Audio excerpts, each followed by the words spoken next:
បាទវាសួរប្រិមិត្តឥឡូវយើងថ្ងៃនេះជាមិត្តទិដ្ឋភាពនៃរោងជីបាទនៅនេះនៅជិតជីម៉ងរោងជី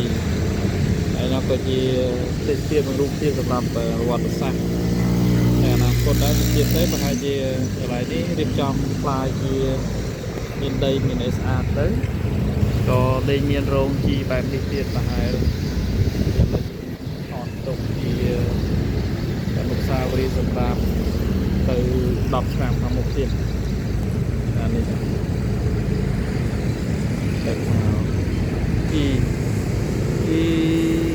នេះជាកតុយត្រីបាទថ្ងៃចិត្តលិចខាងនោះផ្លូវទី71ទីបរិយាជីម៉ងវិឡាជីម៉ងក្លែនៅខាងនោះមានប្រព័ន្ធផ្លូវច្រើនតែរត់អត់មានផ្លូវនៅផ្លូវស្គីអស់នេះចង់ដូចសិតហើយនោះទៅថ្មីសម្រួលចរាចរណ៍អស់បានច្រើនហើយនេះចេញទៅដល់ចកាដូងវិញ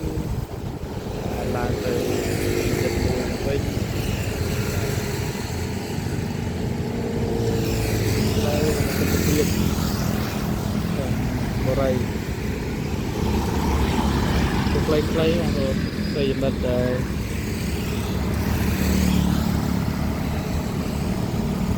មានហើយអត់មានអ្នកណាហាត់ប្រាណតាមណាហូរហើយដែរនេះទិដ្ឋភាពទូទៅហើយពោលសាងសង់ដូចជាផ្ទះវិឡាទំនើបនោះមើលអត់ឃើញមិញនោះគាត់កំពុងតែអាចថាប្រមូលផលជីទូតិចមើលលោកមកឃើញនេះវាដល់តែ3អីចឹងនោះឃើញមានទូកតូចមួយមកផលទី3អីគេមើលអាចអត់ច្បាស់តែ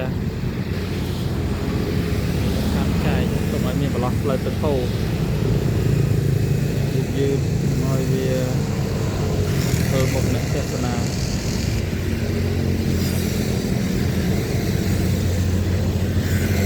េះជារោង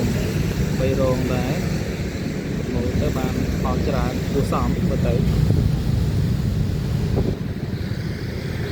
សូមទៅវិញcòn là những cái phim roomសម្រាប់វត្តសាស្ត្រនៅ10ឆ្នាំទៅខាងមុខទៀតខាងបឹងតំប៉ុន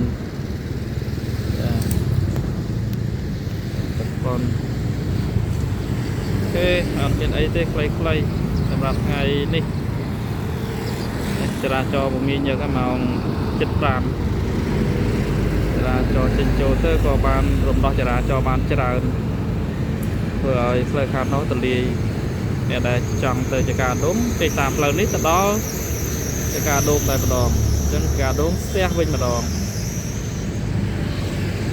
កាដូមស្ទះវិញម្ដងអញ្ចឹងកាត់ផ្លូវច្រើនអូខេបងប្អូនបាយបាយប្រិយមិត្តជម្រាបលាជួបគ្នាវីដេអូខ្លីៗក្រោយទៀត